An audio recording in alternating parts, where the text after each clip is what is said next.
Your thoughts on what was a great fight back? Yeah, yeah. I think a point is the least we deserved in the game. We didn't do we didn't do a great deal long in the first half, to be honest. Um, but that is us a little bit in the first half. We have good control of the game. We get into promising situations up in the final third and fail too many times with our decision making or um, our quality. Um, and then, their lad produces a moment of real quality with a strike from outside the box, which, you know, shaves the inside of the post and goes in. We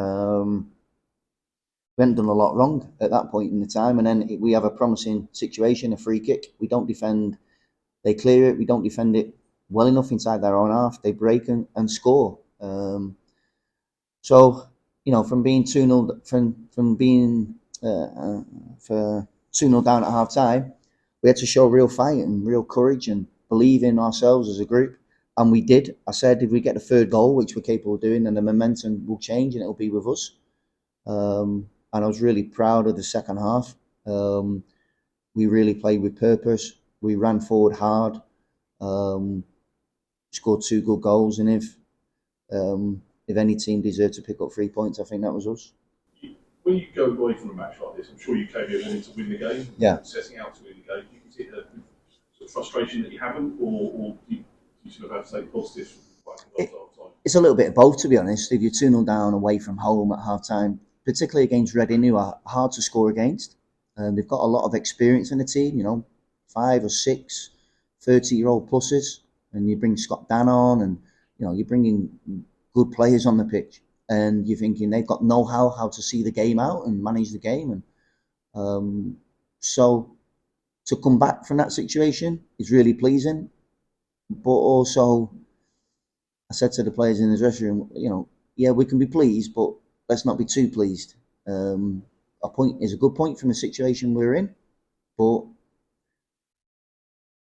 yeah, I still think before we come here today, the like you, our approach is to come and get 3 points, and I want that mentality for every single game, home or away. A couple of players I did want to sort of speak. I mean, Tyler Roberts was a little bit before your time, but he had quite a frustrating first half of the season, limited appearances, niggling injuries, Yeah, just missed out on the World Cup, which I'm sure was a disappointment. yeah, That's a good day for him today, isn't it? yeah, it is. Yeah, and Tyler, his quality. It's just about getting him in good physical condition, and like you said, it's been stop-start for him. He's worked really hard in training the last few weeks. He's shown a really good, focused approach to his training. You see his quality in the training of how he can finish. I said to him yesterday, "You're good for a goal. I think you're going to score." Because when you see his quality in training, he can finish off both feet. It was a terrific first goal, and then I love those second goals. Those tap-ins from inside the 6-yard box. They're proper goal scorers' goals. Then, so um, he deserved that moment, but it was a collective effort to get the point today. Speaking of collective effort, the new boy came off the bench, and I think in many ways changed the game. Had a part to play, certainly, at least both goals. Yeah, definitely. I thought Jamal made a big difference when he came on. I understand you bring in a new signing and there's an excitement around him, and everyone would want to see him play. But you also have to know that he's come off the back of very little game time, and so he's been with us for a couple of days training. So I felt bringing him on later on in the game, he would maybe have an impact, and I felt he did have a big impact on the game because what he does is he brings a calmness to our play in the final third. He doesn't rush things, so when you give him the ball, he generally keeps it and makes the right decisions, and that is something that we're probably guilty of as a group, as you probably saw, particularly in the first half. With Tyler, is he just need to play? Yeah. He need to run at games because Yeah. Say talent. Yeah. Yeah. No. Once the ball is back, Yeah. Yeah, definitely. Yeah, I think so. Yeah. Look, when he scored 2 goals, I don't particularly want to bring him off because there's a chance, he maybe getting a hat trick, but he was, dead on his feet in front of us. He was chasing back and he put a real shift in, as did the team. And that's what we're saying to him. He's got to empty the tank. He's got to max out. And the beauty now with the rules, if you've got 5 subs, so you can make changes. So he's got to play himself into form, which he's been doing that really well in training and working hard. And it's been a frustrating time for him. So I'm hoping that we can see the best of him in the second half of the season, because I think he can be, as he was today, a really important player for us.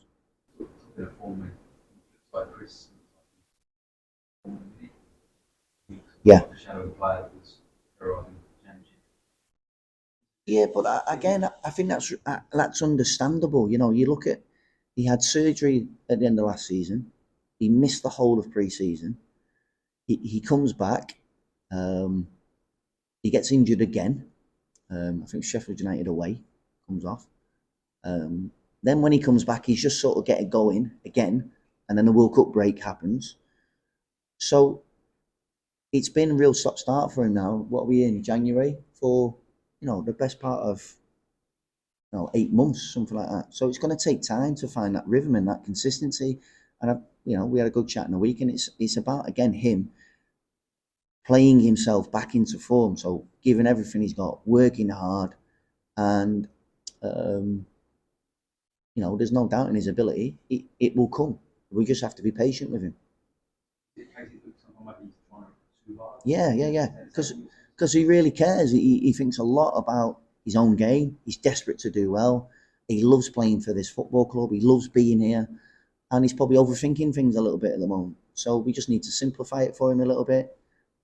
He's got to know that we think a lot of him, and show him a bit of patience, which is very hard in football, because people's always expecting Chris Willock to be the match decider.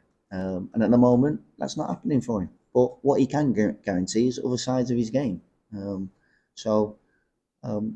look, Chrissy's still shown decent bits today, so we keep going. Yeah, I think, look, yeah, you deal with everyone as you see, and Chris is a conscientious person about his game. He wants to improve. He's frustrated because he knows he's not playing to the level that he wants to play at. And it's my job as a coach to try and help him to find that, and that's my job. Let's say you put that side, but 2 down. Is there a worry for results? And what does it say about that? Yeah. Yeah. No, definitely. We showed real spirit today. A team that, I know I don't want to keep repeating myself, but I said I want the QPR fans to see a team that goes to the end of the game regardless of the scoreline, win, lose or draw. This is us. This is what we're about. And I said that to the players at half-time. I don't want to see anyone putting their heads down. Don't want to see anyone blaming anyone. We're together. We play together. We compete together, and we got a chance of still getting back in the game, and we did. And because of the spirit and the effort and that we showed, and like you say, 2-0 down at half time with the players they've got on the pitch, the experience and the quality, you're fearful of going for the game, and then they pick you off. Tom Ince, Carroll, they bring Maite off the bench, Lucas João. They got top players at the top end of the pitch. So it could have got away from us, but it didn't.